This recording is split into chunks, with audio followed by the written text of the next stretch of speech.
What would you do if you had everything money could buy, but couldn't find the one thing that actually mattered? Imagine being so wealthy that people see dollar signs instead of your soul. So successful that every relationship feels like a business transaction waiting to happen. That's the prison most billionaires live in, surrounded by luxury but starving for something real. This is the story of a man who thought he had to hide who he was to find genuine love, only to discover that the woman who'd fall for him would love him not because of his wealth, but in spite of it. It's about a single mother who'd been burned by empty promises and a little girl who just wanted someone to show up, really? Show up in her life. You're about to witness what happens when someone who's spent his entire life building walls meets someone who's spent hers tearing them down. When a billion-dollar fortune collides with a $5 blind date. When the loneliest man in the city discovers that the richest life has nothing to do with money and everything to do with the courage to be vulnerable. But here's what makes this story different from every other romance you've heard. This isn't about a woman falling for a billionaire. This is about a billionaire learning what it means to be human again. It's about the terrifying moment when you realize that the person you've been pretending to be might actually be closer to who you really are than the person you've spent years becoming. Some love stories start with grand gestures and expensive gifts. This one starts with lies, continues with heartbreak, and nearly ends in a courtroom. But what emerges from the ashes is something so rare, so genuine, that it'll make you question everything you thought you knew about what real love actually looks like. Get ready for a story that'll remind you why some of the most beautiful things in life can't be bought, can't be faked, and can't be replaced. Because sometimes the only way to find who you really are is to risk losing everything you thought you wanted. You know that feeling when you're so tired of people wanting you for all the wrong reasons? That's exactly where Adrien found himself on that crisp Tuesday morning. Here's a guy who'd built an empire from scratch, whose net worth could buy small countries, yet he couldn't find someone who'd love him for who he truly was underneath all those zeros in his bank account. Picture this. Adrien standing in front of his walk-in closet that's bigger than most people's apartments, staring at rows of custom-tailored suits that cost more than luxury cars. But instead of reaching for his usual Armani or Tom Ford, he's digging through the back looking for something he hasn't worn in years. Regular clothes. The kind of stuff normal people wear to grab coffee or walk their dogs. His best friend Marcus had set up this blind date, and Adrien had one condition. She couldn't know who he really was. No mentioning the Fortune 500 company. No dropping hints about the penthouse or the private jet. Just Adrien. No last name, no title, no expectations. So there he was, pulling on faded jeans that actually fit pretty well, a simple gray sweater, and sneakers that had seen better days. Looking in the mirror, he barely recognized himself. For the first time in years, he looked normal, approachable, real. The coffee shop Marcus had chosen was this cozy little place downtown, nothing fancy. The kind of spot where students cramming for exams mixed with professionals grabbing their morning fix. Adrien walked in and honestly, nobody gave him a second glance. No whispers, no phone secretly recording, no one suddenly trying to be his best friend. It was liberating in a way he'd forgotten existed. He spotted her immediately. Elena was sitting by the window, absently stirring her latte while reading something on her phone. She had this natural beauty, the kind that doesn't need designer clothes or professional makeup to shine. Her dark hair was pulled back in a simple ponytail, and she was wearing a cardigan that looked soft and comfortable. When she looked up and their eyes met, her smile was genuine, warm, without any hidden agenda. "Adrien?" she asked, and he nodded, suddenly feeling more nervous than he had before any board meeting or investor presentation. "That's me. You must be Elena." He slid into the chair across from her, and right away the conversation just flowed. No awkward silences, no forced small talk about the weather. She told him about her day at the elementary school where she taught, how one of her students had finally mastered long division after weeks of struggling. What struck him wasn't just what she said, but how she said it. The way her face lit up when she talked about her kids, not just her daughter Grace, but all her students. You could hear the passion in her voice, the genuine care. This wasn't someone looking for a meal ticket or a sugar daddy. This was someone who'd found her purpose in life and was living it every single day. "I have to warn you," she said with a playful smile. "I come with a package deal. I've got a 7-year-old daughter who's basically my whole world." And the way she said it, there was no apology in her voice, no hint that she saw Grace as baggage. She was proud to be a mom, protective but not defensive. Adrien found himself leaning forward, genuinely interested. "Tell me about her," he said, and Elena's whole demeanor changed. Her eyes sparkled as she pulled out her phone and showed him pictures. Grace grinning with missing front teeth. Grace covered in paint from an art project. Grace building elaborate sandcastles at the beach. She's curious about everything, asks a million questions, and has this incredible imagination. Last week she decided she wanted to be a paleontologist astronaut who also bakes cupcakes on the weekends. Elena laughed. And the sound was so genuine, so unguarded, that Adrien felt something shift in his chest. They talked for hours. About books they'd read, places they wanted to travel, childhood memories that shaped who they became. Elena mentioned how she'd always wanted to visit Europe, but was saving every penny for Grace's college fund instead. She didn't say it with resentment, just matter of fact. The way parents do when they've accepted that their dreams sometimes take a backseat to their children's futures. When Elena suggested they walk to the nearby park because Grace would be getting out of school soon, Adrien didn't hesitate. He wanted to meet this little girl who'd clearly stolen her mother's heart. Grace was everything Elena had described and more. She bounded off the school bus with endless energy, her backpack almost as big as she was, chattering nonstop about her day.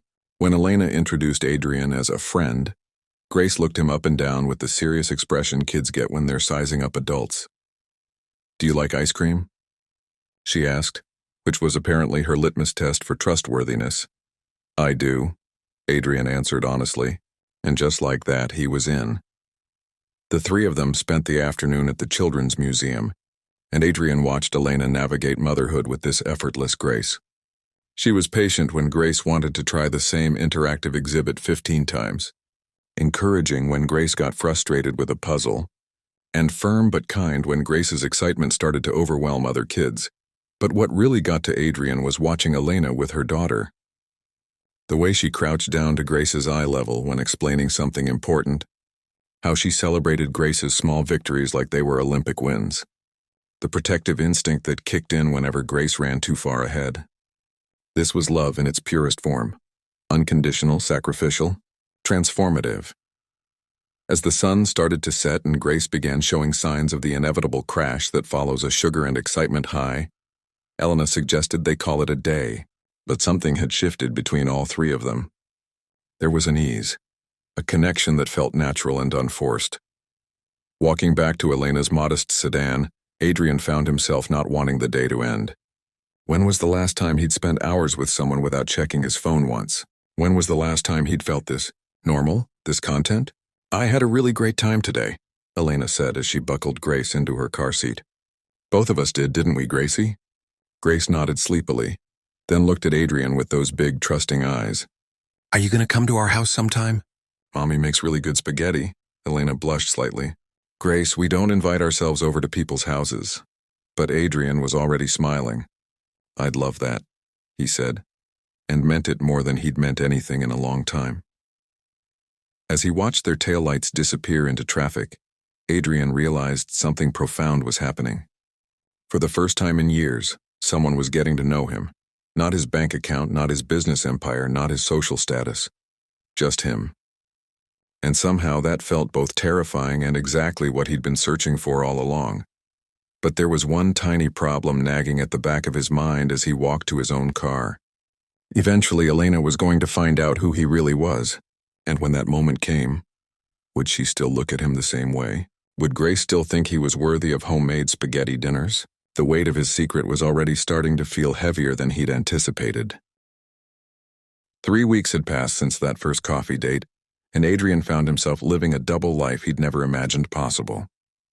By day, he was still the CEO making million-dollar decisions and running board meetings that shaped entire industries. But every evening, every weekend, he became just Adrien, the guy who helped Grace with her homework and listened to Elena talk about her challenging students over takeout dinner. It was working beautifully. Except for one growing problem.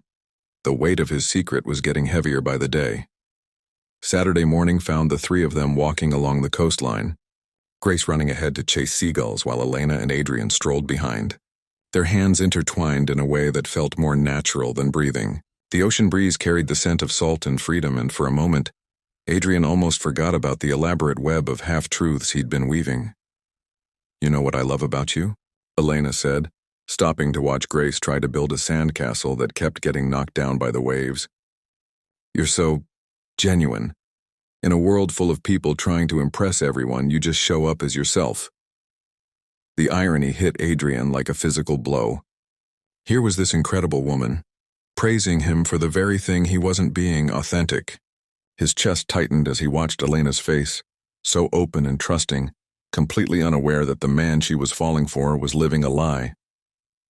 "Elena," he started, his voice catching slightly, "there's something I need to tell you. Something important about Mommy." "Mommy, look what I found!"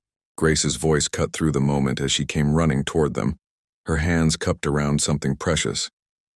The confession died on Adrien's lips as Grace opened her palms to reveal a perfect sand dollar. Intact and beautiful. "Wow, baby, that's incredible," Elena said, examining the treasure with the same enthusiasm she'd show for discovering buried gold. "We'll have to look up what sand dollars symbolize when we get home." As Grace bounded back toward the water's edge, Elena turned to Adrien with questioning eyes. "Sorry, what were you about to say?" Adrien looked at her face, at the trust shining in her dark eyes, at the way she smiled at him like he hung the moon and stars. The words were right there, ready to spill out and change everything, but then Grace called out again and the moment fractured like glass. "It's nothing," he said, hating himself for the cowardice. "Just that I'm really happy here with you both." Elena's smile could have powered the entire coastline. She stood on her tiptoes and kissed him softly, and Adrien kissed her back, tasting salt air and lies on his lips. They spent the rest of the morning building sandcastles with Grace, who had appointed herself the chief architect of their sandy kingdom. Adrien found himself completely absorbed in the simple pleasure of helping a 7-year-old create something beautiful, even knowing the waves would eventually wash it all away. "Uncle Adrien," Grace said. She'd started calling him that recently, and every time she did, something warm and terrifying expanded in his chest. "Can you help me make the tower taller?" "Of course, Princess." He knelt beside her, carefully adding wet sand to their creation. Grace worked with the intense concentration that only children possess, her tongue poking out slightly as she focused, but then disaster struck in the way it always does. Suddenly and without warning, Grace was running back from the water's edge with another bucket of wet sand when she tripped over a piece of driftwood buried in the sand. Adrien watched in horror as she went down hard, her small body hitting the ground with a sickening thud that seemed to echo over the sound of the waves. The bucket flew from her hands, sand scattering everywhere, but that didn't matter because Grace wasn't getting up. She was lying still, too still, her eyes closed, a thin line of blood trickling from a cut on her forehead. "Grace!"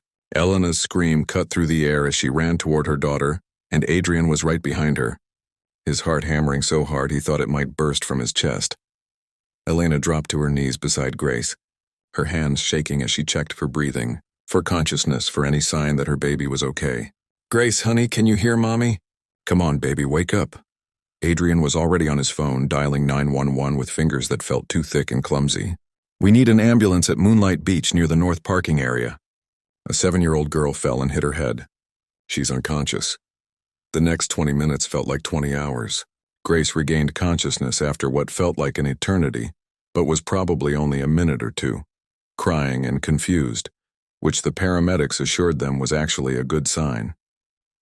But protocol demanded a trip to the hospital for a full evaluation, especially with a head injury in a child.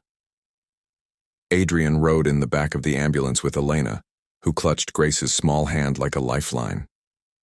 He watched this woman he'd come to love transform into something fierce and protective, whispering reassurances to Grace while her own face was pale with terror.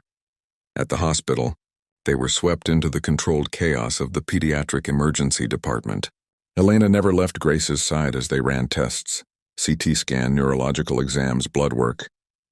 Adrien found himself in the strange position of being close enough to care desperately, but having no official standing to demand information or make decisions. Hours passed. Grace was going to be fine. Mild concussion, a few stitches for the cut, and strict instructions to watch for any concerning symptoms over the next 48 hours. But the scare had shaken all three of them to their core. It was nearly midnight when they finally made it back to Elena's small apartment. Grace was exhausted but insisting she felt fine, more concerned about whether her sand dollar had survived the afternoon's drama than about the bandage on her forehead. After they'd gotten Grace settled in her bed with extra kisses and promises that Adrien would be there in the morning, Elena finally allowed herself to fall apart. She sat on her couch and cried, great shuddering sobs that seemed to come from somewhere deep in her soul.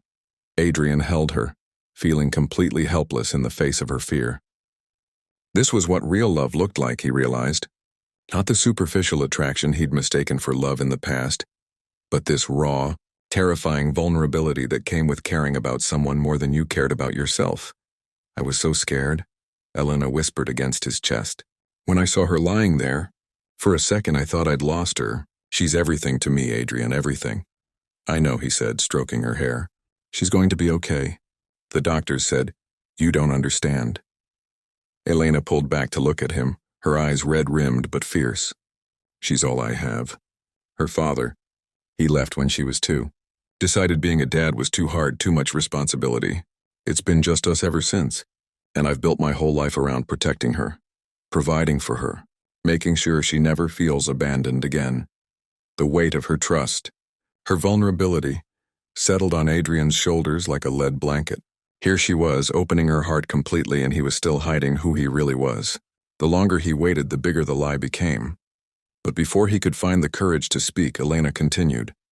Having you here tonight, having someone who cares about her as much as I do, I didn't realize how much I needed that until I had it.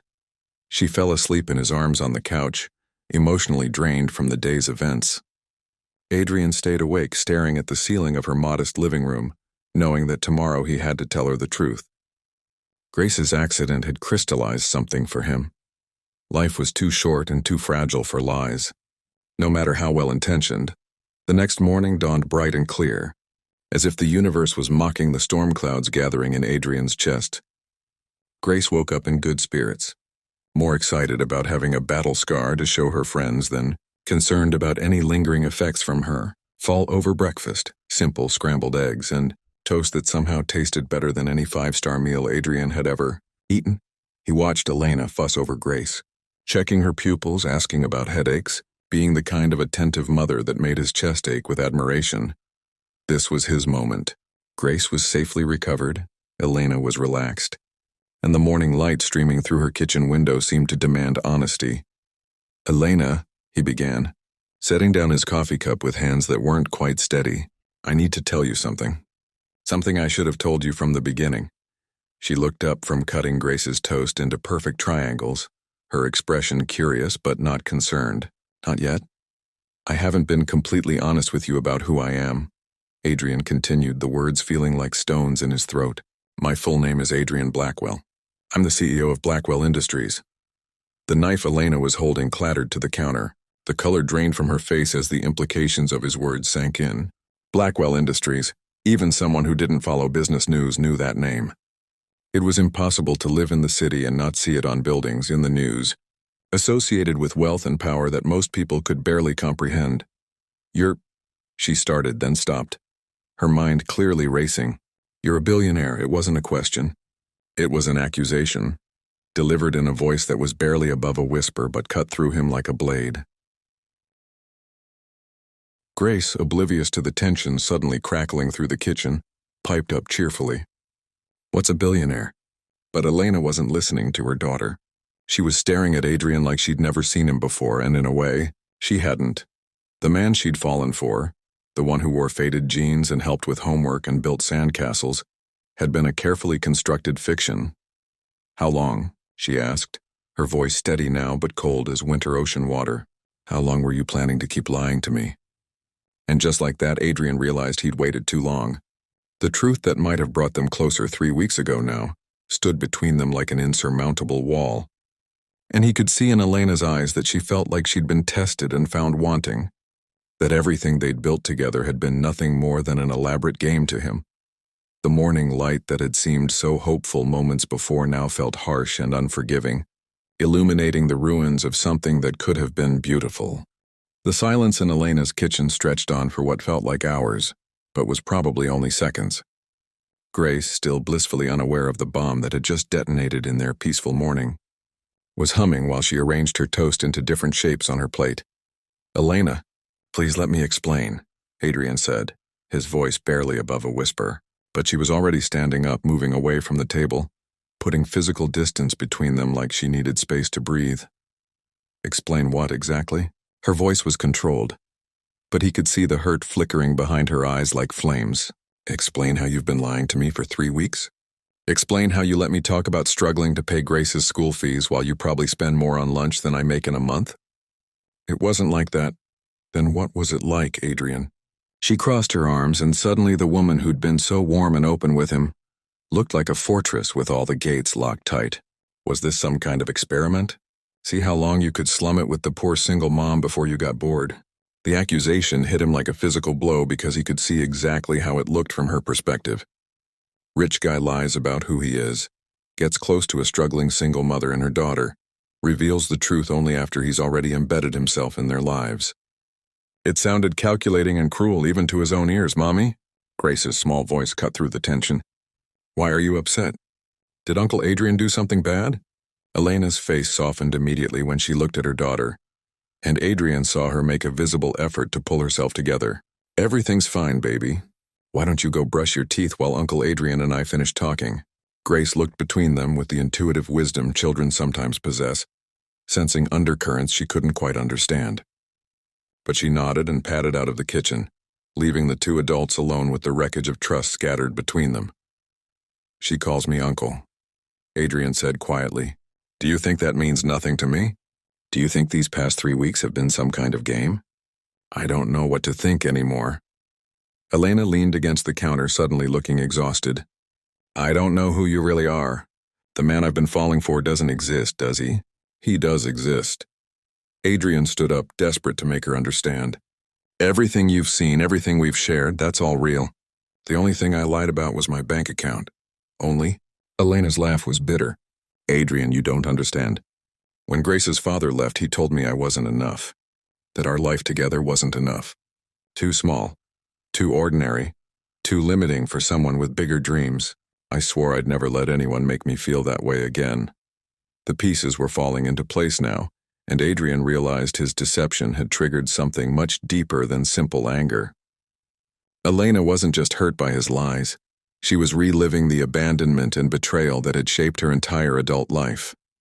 "And now I find out that the man I've been opening my heart to has been evaluating my life, my choices, my worth, while pretending to be something he's not. How is that different from what he did?" "Because I'm not going anywhere," Adrien said, taking a step toward her. "Because I fell in love with your life, not despite it. Because watching you with Grace, seeing how you've built this beautiful existence out of love and determination, it's the most incredible thing I've ever witnessed." Elena shook her head, tears finally spilling over. "You don't get it. You can say that now, but what happens when the novelty wears off? When playing house with the teacher and her kid gets old? You go back to your real life and we're left picking up the pieces." Before Adrien could respond, Elena was moving toward the front door, her message clear. "I need you to leave. I need time to think, and I can't do that with you here." The next 3 days were the longest of Adrien's life.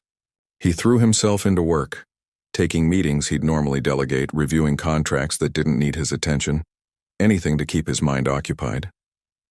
But every quiet moment was filled with Elena's voice, Grace's laugh, the memory of what it felt like to be part of something real and beautiful.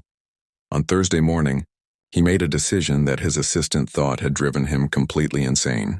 He cleared his entire schedule and spent the day gathering evidence, not the kind that would hold up in court, but the kind that might hold up in Elena's heart.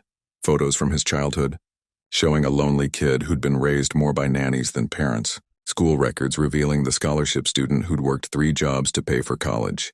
Articles from business magazines that told the story of someone who'd built his empire, not from inherited wealth, but from a desperate need to prove he was worth something. He printed out bank statements showing the foundation he'd quietly built, the scholarships he funded for single mothers going back to school, the children's hospitals that received anonymous donations every month, not because he wanted credit, but because he needed Elena to see that the money wasn't what defined him. It was just a tool he used to try to make the world a little bit better. Most importantly, He wrote her a letter. Not an email or a text, but an old-fashioned handwritten letter on paper that didn't cost more than her monthly grocery budget. He told her about growing up with parents who were more interested in their social calendar than their son. About building a company not because he loved money, but because he was desperately searching for something that would make him feel worthy of love. He told her about the moment he'd realized that everything he'd spent his life chasing, respect, admiration, fear, meant nothing compared to the simple joy of helping Grace with her math homework or listening to Elena talk about her students' breakthroughs. "I know I handled this all wrong," he wrote. "I know my timing was terrible and my reasons sound selfish now. But I need you to understand that every moment we've shared has been the most honest I've ever been with anyone. When I'm with you and Grace, I'm not Adrien Blackwell, CEO, I'm just Adrien. And that's the person I've been searching for my entire life." Friday evening, he drove to Elena's apartment building and left everything in a box by her door. Photos, documents, the letter, and one more thing. The sand dollar Grace had found at the beach, which he'd quietly retrieved while the paramedics were examining her. He'd had it professionally preserved and mounted on a simple wooden base, with a small plaque that read, "For Grace, who taught me that the most precious treasures aren't worth anything at all." He didn't knock. He didn't call. He just left the box and walked away, giving Elena the space she'd asked for while hoping that maybe, just maybe, the truth would be enough to build something new on the ruins of what they'd lost. Saturday passed. Then Sunday. By Monday, Adrien had convinced himself that his gesture had backfired, that Elena had probably thrown everything away without even opening the letter. But then his phone buzzed with a text message that made his heart stop. "Grace wants to know if you'd like to come for waffles this Saturday. No promises, but we should talk." It wasn't forgiveness. It wasn't even acceptance, but it was a door cracking open just wide enough to let hope slip through. And sometimes that's exactly what you need to start rebuilding something that might be even stronger than what came before. The road back to trust wouldn't be easy, and Adrien knew he'd have to prove every day that the man Elena had fallen for was real, even if the circumstances around their meeting had been wrapped in deception. But Saturday morning waffles felt like the first step toward something that could be built on complete honesty this time, with no shadows lurking in the corners of their conversations. Saturday morning arrived with the kind of golden sunlight that makes everything feel possible again. Adrien stood outside Elena's apartment building, holding a bouquet of wildflowers he'd picked up from a street vendor. Nothing fancy. Nothing that screamed billionaire trying to buy forgiveness. Just simple daisies and sunflowers that reminded him of Grace's bright smile. His hands were shaking slightly as he climbed the familiar stairs. 3 weeks of rebuilding trust had been like learning to walk again after a devastating injury. Every conversation was careful, every gesture measured, every moment together earned rather than assumed. But it was working. Slowly, carefully, Elena was letting him back into their world. The walls hadn't come down completely. He could still see her watching him sometimes, looking for cracks in his honesty, waiting for the other shoe to drop. But Grace had welcomed him back with the uncomplicated joy that only children possess, and that had been enough to start with. "Uncle Adrien." Grace's voice rang out as she opened the door before he could even knock. She launched herself into his arms with the kind of enthusiasm that made his chest tighten with emotion. "Mommy's making her famous waffles and I helped crack the eggs. Did you save some eggshell for extra crunch?"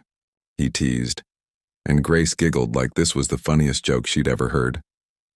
Elena appeared in the doorway, wearing a simple blue sundress that made her look like summer itself. Her smile was real but still cautious, like someone learning to trust again after being burned. "Come on in," she said. "Coffee's ready and Grace has about 17 things she wants to show you before breakfast gets cold," the morning unfolded, with the kind of easy domesticity that Adrien had never experienced before meeting Elena and Grace. They ate waffles drowning in maple syrup while Grace chattered about her week at school, about the book she was reading, about the butterfly she'd found in the garden that she was convinced was actually a fairy in disguise. After breakfast, they decided to take advantage of the beautiful weather and head to the park. It had become their routine over the past few weeks, these small, normal activities that somehow meant more to Adrien than any business triumph ever had. Grace was on the swings, pumping her legs with determined concentration, when Elena finally brought up the conversation they'd been dancing around for weeks. "I read your letter," she said quietly, her eyes fixed on her daughter, rather than on him. "All of it." Multiple times Adrien's heart hammered against his ribs. And I'm starting to understand why you did what you did. I don't like it and I'm still hurt, but I'm starting to understand." Before Adrien could respond, a shadow fell across their bench. They both looked up to see a man approaching, tall, well-dressed, with the kind of artificial smile that set off every alarm bell in Adrien's head. "Elena," the man said, and her entire body went rigid beside Adrien. "You look well." Grace's laughter from the swing seemed to fade into background noise as Elena slowly stood up, her face pale but her spine straight. "Daniel, what are you doing here, Daniel?" Grace's biological father, the man who'd walked out when she was 2 years old and never looked back. Adrien felt something cold and dangerous settle in his chest as he studied the man who'd abandoned the two people he'd come to love most in the world. Can't a father visit his daughter? Daniel's voice carried false warmth, the kind politicians use when they're trying to win votes. "I was hoping we could talk. All of us." His eyes slid to Adrien with the calculating look of someone sizing up competition. "And you are?" "A friend," Adrien said carefully, standing up beside Elena. He could feel the tension radiating from her like heat from a fire. "Just a friend?" Daniel's smile turned predatory. "Interesting." Elena always was drawn to strays. "Don't." Elena's voice was quiet but carried the kind of authority that made both men stop and look at her. "Don't you dare come here after 5 years of silence and think you can waltz back into our lives with insults and manipulation." Grace had stopped swinging and was walking toward them, her face curious but not yet concerned. She had no real memory of her father. He was just a man in a few photos that Elena kept hidden in a drawer, more concept than person. "Who's that, Mommy?" Grace asked, instinctively moving closer to Elena and Adrien. The silence stretched taut as Daniel looked down at his daughter. This beautiful, bright child he'd helped create but never bothered to know. When he smiled at her, it was like watching a predator study its prey. "Hello, Grace, I'm Daniel." "I'm your father." The words hit like physical blows. Grace looked confused, glancing between her mother and this stranger who'd just claimed one of the most important titles in her small world. "I don't have a father," Grace said matter-of-factly. "I have Mommy and Uncle Adrien." Daniel's jaw tightened almost imperceptibly. "Well, you do have a father, sweetheart, and I've come back because I've missed you so much." Elena stepped forward, placing herself between Daniel and Grace like a human shield. "You need to leave. Now. You have no right to confuse her like this." "Actually, I have every right." Daniel's mask slipped for just a moment, revealing something cold and calculating underneath. "She's my daughter too, Elena, and I think it's time she got to know her real father, don't you?" The word real hung in the air like poison. Adrien saw Elena flinch as if she'd been slapped, and something protective and furious rose in his chest. "Real fathers don't disappear for 5 years, Adrien said, his voice deadly quiet. "Real fathers don't abandon their children when things get difficult." Daniel laughed, but there was no humor in it. "And what would you know about being a father? You're what, the flavor of the month? Trust me, buddy, Elena's got a pattern. She picks up strays, plays house for a while, then moves on when reality sets in." "That's enough." Elena's voice cut through the tension like a blade. "Grace, honey, go back to the swings for a few minutes while the adults talk." Grace looked uncertain, picking up on the adult emotions swirling around her even if she didn't understand them. But she obeyed, walking slowly back toward the playground while casting worried glances over her shoulder. Once Grace was out of earshot, Elena turned back to Daniel with fire in her eyes. "What do you want, money? Because if you think, money?" Daniel's laugh was genuinely amused this time. "Elena, sweetheart, I'm doing quite well for myself these days. Better than well, actually. I've got a successful consulting firm, a beautiful home, and I'm finally in a position to provide Grace with the kind of life she deserves." The implication hung heavy in the air. Elena's modest apartment, her teacher's salary, her careful budgeting, none of it could compete with what Daniel was describing. The kind of life she deserves? Elena repeated, her voice dangerously quiet. "She has a wonderful life. She's happy, she's loved, she's being raised by a single mother who can barely make ends meet." Daniel interrupted. "Look, Elena, I'm not trying to be cruel, but Grace is getting older, and she needs stability. She needs opportunities. She needs a father. She has a father figure, Elena said, glancing at Adrien. Someone who actually shows up. Someone who cares about her. Daniel's smile turned predatory again. Does she? Because from what I hear, your friend here has been lying about who he is for months. That doesn't sound very stable to me. Adrien felt the blood drain from his face. How could Daniel know about that? Unless... You've been watching us, he said, the pieces clicking into place. Having us followed.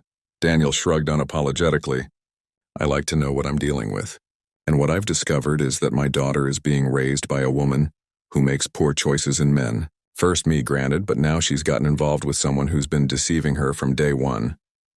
Elena looked stricken, and Adrien realized that Daniel had just weaponized the very thing they'd been working so hard to rebuild. Trust. I'm filing for custody, Daniel continued, his voice casual as if he were discussing the weather. Joint custody to start, but eventually, well, we'll see. Grace deserves better than this instability.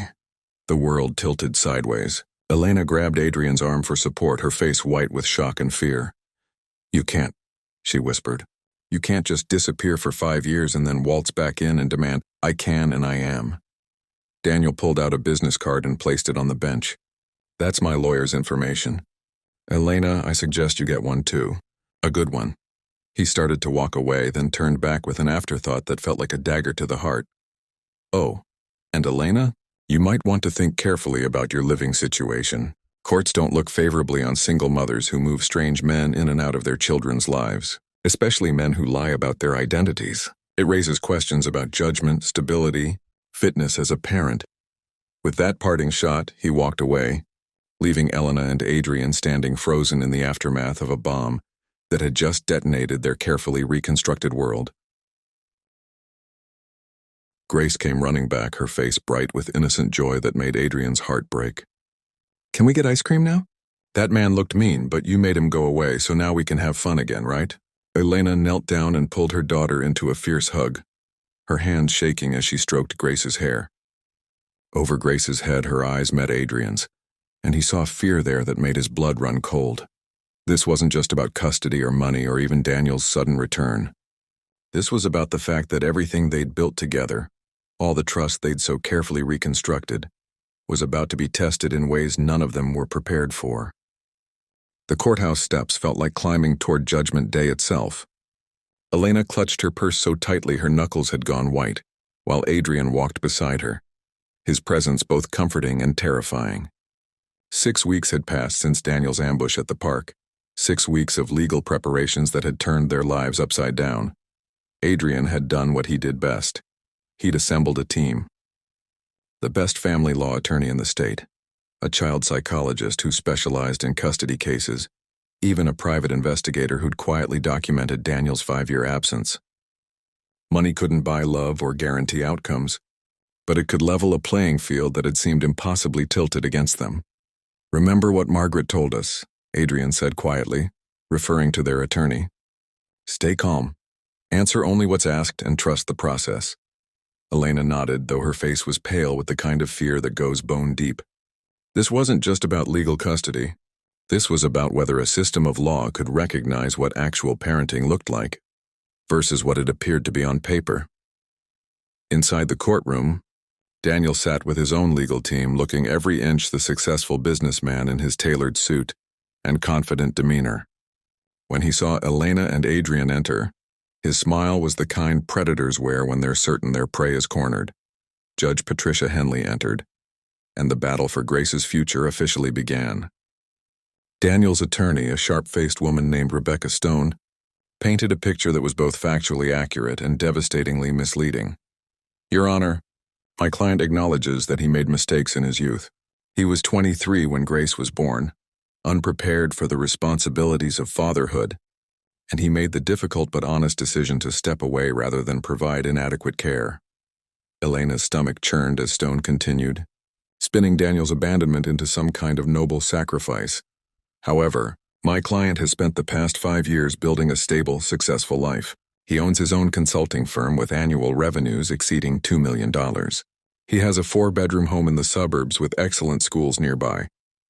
Most importantly, he's now ready to provide Grace with the stability and opportunities that only a 2-parent household can offer. Then came the character assassination Elena had been dreading. The respondent, while certainly well-intentioned, has demonstrated a pattern of poor judgment in her personal relationships. She recently became involved with a man who deceived her about his identity for months, raising serious questions about her ability to protect Grace from potentially harmful influences. Stone's words hung in the air like poison. Even presented as legal argument, they sounded damning. Elena felt exposed, judged, reduced to a series of mistakes and vulnerabilities.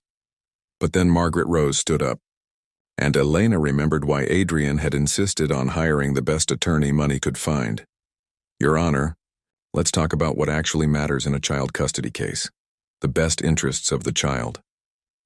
For 5 years and 4 months, Grace has known exactly one constant, loving presence in her life.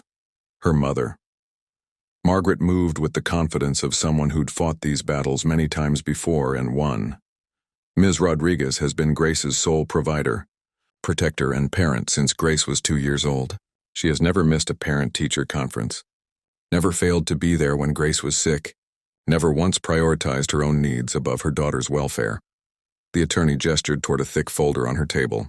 We have documentation of every school event Elena attended, every doctor's appointment she scheduled, every sacrifice she made. 5 years of preschool teachers, pediatricians, neighbors, and family friends who will testify that Grace is a happy, healthy, well-adjusted child who absolutely adores her mother. Margaret's voice grew stronger. The petitioner wants this court to believe that money and a suburban address are more important than love and consistency. But Grace doesn't need a bigger house. She needs the parent who has been there every single day of her life. Then came the moment Elena had been dreading and anticipating in equal measure. The character, witnesses, Grace's teacher, Mrs. Patterson, spoke about Elena's involvement in her daughter's education, how Grace lit up whenever she talked about her mom, how secure and confident Grace seemed in her mother's love.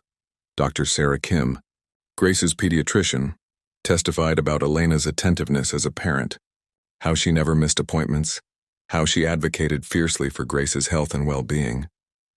But it was Grace's school counselor, Mr. Rodriguez, who delivered the most devastating testimony against Daniel. In my professional opinion, Grace shows no signs of feeling abandoned or lacking a father figure. She frequently mentions Uncle Adrien with great affection and clearly sees him as a positive male influence in her life. More importantly, when I asked Grace directly about meeting her biological father, she expressed confusion and some anxiety. She didn't understand why a stranger was trying to claim a relationship with her. Daniel's attorney tried to recover during cross-examination, suggesting that Grace had been poisoned against her father by Elena's influence, but Mr. Rodriguez shut that down immediately. Children Grace's age don't lie about their feelings, Ms. Stone. They lack the sophistication for that kind of manipulation. Grace's reactions were genuine and reflected her actual experience, which is that she has a loving, stable home with her mother and feels no void that needs filling. Then came Daniel's testimony, and Elena watched him try to explain away 5 years of absence with a mixture of self-pity and blame-shifting that must have been transparent to everyone in the courtroom. I was young and overwhelmed, Daniel said, his voice carrying just the right note of regret. Elena and I had different ideas about parenting, about life. I thought it would be better for Grace if I stepped away rather than subject her to constant conflict. Margaret's cross-examination was surgical in its precision. Mr. Stevens, in the 5 years since you stepped away, how many birthday cards did you send Grace? I wanted to give Elena space to. How many, Mr. Stevens? None. How many Christmas presents? None, but how many phone calls to check on your daughter's well-being? Daniel's silence was answer enough. Mr. Stevens, you testified that you left to avoid conflict, but isn't it true that you simply decided being a parent was too difficult and you walked away? That's not. Isn't it true that you made no effort to maintain any relationship with Grace for over 5 years? And you're only here now because you've discovered that Mr. Blackwell has significant financial resources? Daniel's mask slipped for just a moment, revealing the calculating opportunist underneath. That's completely. No further questions. Your Honor. When it came time for Elena to testify, her voice shook at first, but it grew stronger as she talked about Grace, about sleepless nights with sick toddlers, about celebrating every small victory, about the fierce protective love that had shaped every decision she'd made for the past 5 years. Grace is my world, Elena said simply. Every choice I've made, every sacrifice, every joy, it's all been about giving her the best life I possibly could. I'm not perfect, and I've made mistakes, but I have never, not for one single day, stopped putting Grace first. Margaret asked about Adrien, and Elena's voice grew steady and clear. I was hurt when I learned about his deception, and I needed time to process that. But what I realized is that Adrien has been more of a father to Grace in 6 months than Daniel was in the first 2 years of her life. He shows up, he cares. He's there when it matters. The final blow came when Margaret introduced evidence from the private investigator, documentation, showing that Daniel had been living less than 50 miles away for the past 3 years, close enough to be involved in Grace's life if he'd wanted to be. But he'd made no effort until he learned about Adrien's wealth. Judge Henley called a recess to review the evidence, and the waiting felt eternal. Elena sat in the hallway fighting waves of nausea while Adrien held her hand and whispered reassurances she wasn't sure she believed. When they returned to the courtroom, Judge Henley's expression was unreadable as she delivered her decision. This case comes down to one fundamental question. What is in the best interest of Grace Rodriguez? The court has heard testimony about financial resources, living situations, and past mistakes. But at the end of the day, what matters most is the bond between parent and child, and the consistency of care. Elena held her breath. Grace has thrived under her mother's care for 5 years. She is happy, healthy, well-adjusted, and clearly loves her mother deeply. While the court acknowledges that Mr. Stevens has made positive changes in his life, his 5-year absence cannot be overlooked or explained away by claims of good intentions. The judge's voice grew firmer. Primary custody will remain with Ms. Rodriguez. Mr. Stevens will be granted supervised visitation rights, 2 hours every other Saturday, with the possibility of expanded visitation if he can demonstrate consistent, appropriate engagement with his daughter over the next year. Elena's knees nearly gave out with relief. Beside her, Adrien squeezed her hand so tightly she thought he might break her fingers, but she didn't care. Grace would stay with her. Grace would stay home. As they left the courthouse, Daniel caught up to them on the steps, his composed mask finally slipping completely. "This isn't over," he said, his voice low and threatening. "You think your boyfriend's money can protect you from everything, but it can't. I'll appeal this decision, and next time—" "There won't be a next time," Adrien said quietly, stepping slightly in front of Elena. "You lost, Daniel. You lost because you abandoned your daughter, and no amount of legal maneuvering can change that fundamental truth." Daniel's face twisted with rage, but there was nothing more he could say. The law had spoken, and for once it had chosen love over money, consistency over convenience, presence over promises. Walking down those courthouse steps felt like emerging from a cave into sunlight. Grace was waiting at Elena's mother's house, blissfully unaware that her entire future had been decided that morning. Tomorrow they'd have to figure out how to explain supervised visits with a father she barely remembered. But today, they could just be grateful that home would remain home, and the family they'd built together would stay together. The battle was over, but Elena couldn't shake the feeling that the war for their happiness was just beginning. 3 months after the courthouse victory, life had settled into something Elena had never dared to dream possible: actual peace. The supervised visits with Daniel had been awkward and stilted, more obligation than connection, and after 6 weeks of Grace politely but distantly interacting with this stranger, who claimed to be her father, Daniel had quietly stopped showing up. His lawyer sent a brief letter stating that Mr. Stevens would be focusing on other priorities for the foreseeable future. Elena should have felt vindicated, but mostly she just felt sad for Grace, who deserved better than a father who treated parenting like a hobby he could pick up and discard at will. But that sadness was overshadowed by the joy of watching her small family grow into something beautiful and real. Adrien had proven himself in ways that court documents could never capture, staying up all night when Grace had the flu, learning to braid hair through YouTube videos, patiently explaining algebra concepts that made Elena's head spin. The morning everything changed started like any other Saturday. Grace was sprawled on the living room floor working on a 1,000-piece puzzle of a castle. her tongue poking out in concentration the way it always did when she was focused. Elena was grading papers at the kitchen table while Adrien made his famous pancakes, recipe he'd learned from his childhood housekeeper, and perfected over months of Saturday morning. "Experimentation, Uncle Adrien," Grace called out. "Can you help me find the corner piece with the blue flag?" "In a minute, Princess. These pancakes won't flip themselves." It was such a normal moment, so perfectly ordinary, that Elena almost missed the significance of what happened next.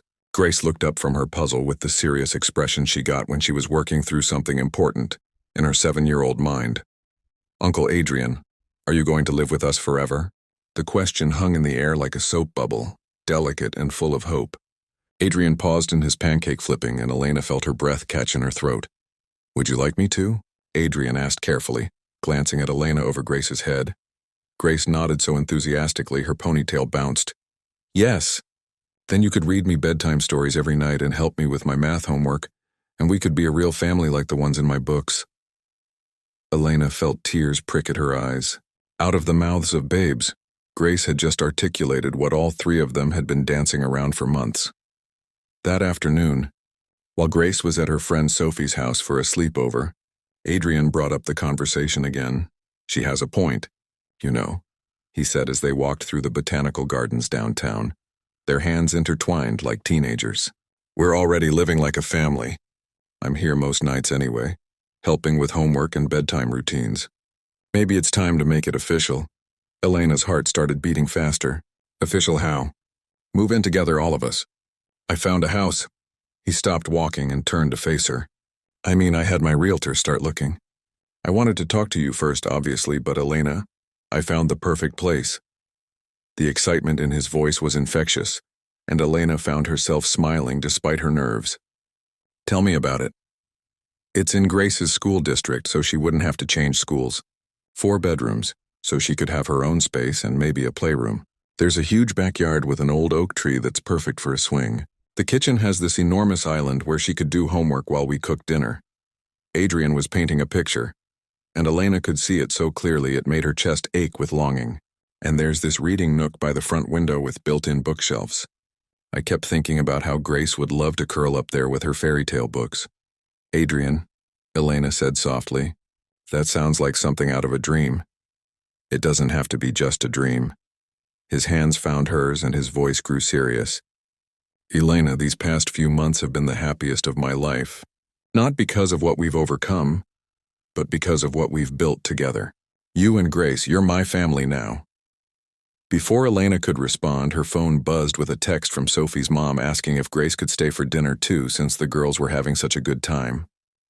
Elena quickly texted back her approval, then looked up to find Adrien watching her with an expression she'd never seen before. "Actually," he said, and his voice had changed, become more formal, more nervous. "There's something else I wanted to talk to you about. Something I've been thinking about for a while now." He reached into his jacket pocket and pulled out a small velvet box, and Elena's world tilted sideways. "Elena Rodriguez," Adrien said, dropping to one knee right there in the middle of the garden path. "You changed my life the moment you walked into that coffee shop.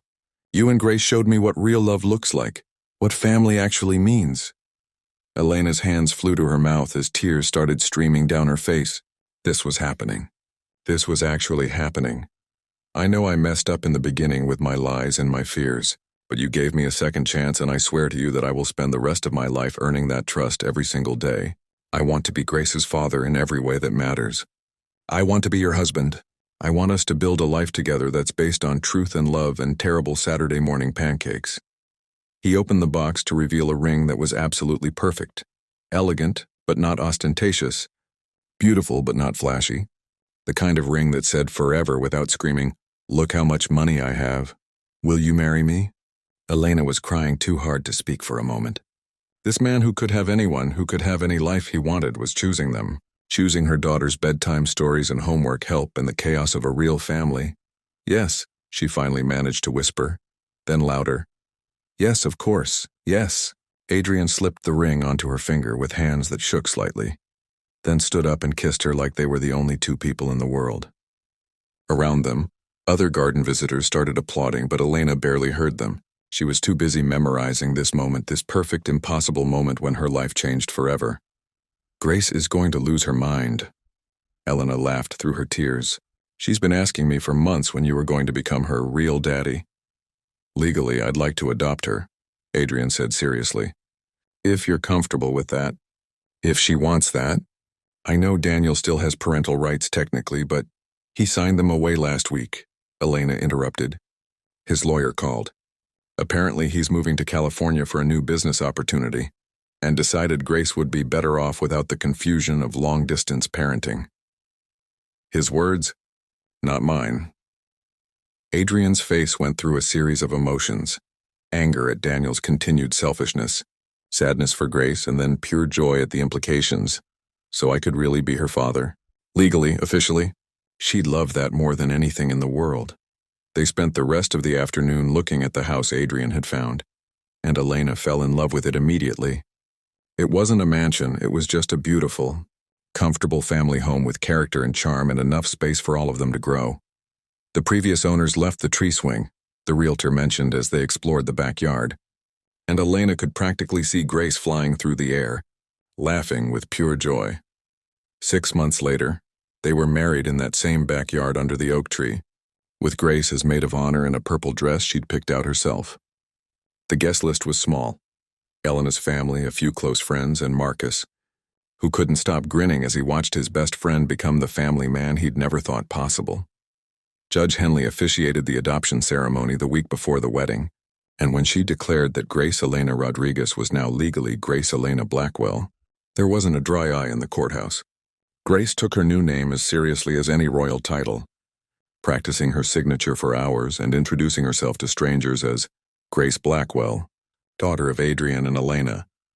Their first Christmas in the new house was everything Elena had ever dreamed of and more. Grace's stocking hung between theirs on the mantel, and under the tree were presents that had nothing to do with price tags and everything to do with paying attention to what each person actually wanted. But the best gift came in February, when Elena woke up feeling queasy and realized her period was 3 weeks late. The pregnancy test showed 2 pink lines, and when she told Adrien, he picked her up and spun her around the kitchen, while Grace cheered because she'd been asking for a baby brother or sister since the wedding.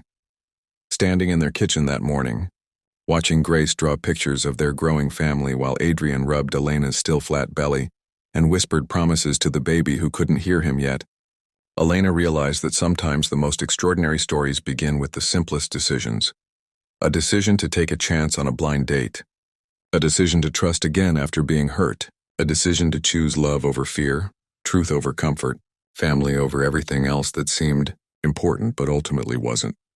Grace looked up from her drawing, a stick figure family of 4 under a rainbow, and grinned at her parents with the kind of pure happiness that makes everything else fade into background. "Noise!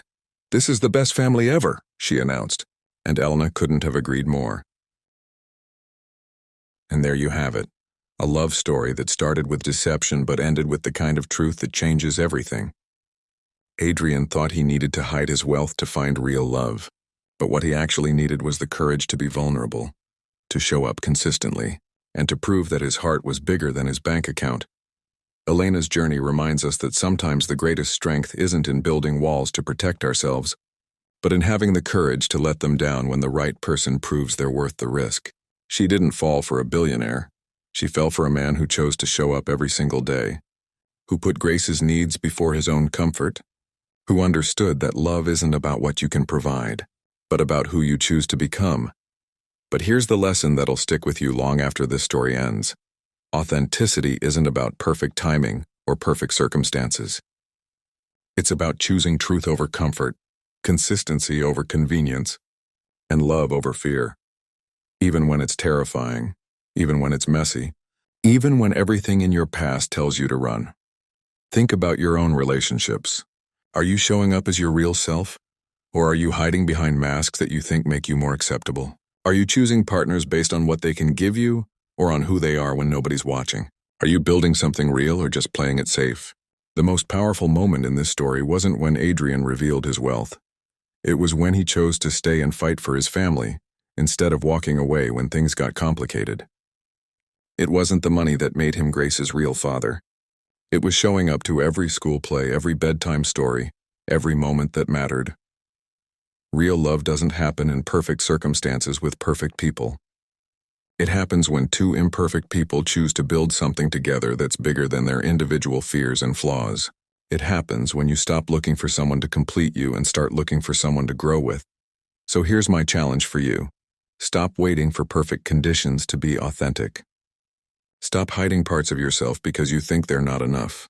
Stop choosing relationships based on convenience or comfort, and start choosing based on connection and character. The Elena and Adrien in your life might be closer than you think, but you'll never find them if you keep showing up as someone you're not. Your grace, whether that's a child, a dream, or a future you're building, deserves someone who chooses to stay, who chooses to grow, who chooses love over fear every single day. If this story moved you, if it made you think about love differently, then subscribe to our channel and hit that notification bell. Because we've got more stories like this, stories that'll challenge you, inspire you, and remind you that the most extraordinary life is built from ordinary moments when you choose courage over comfort. What's your story going to be?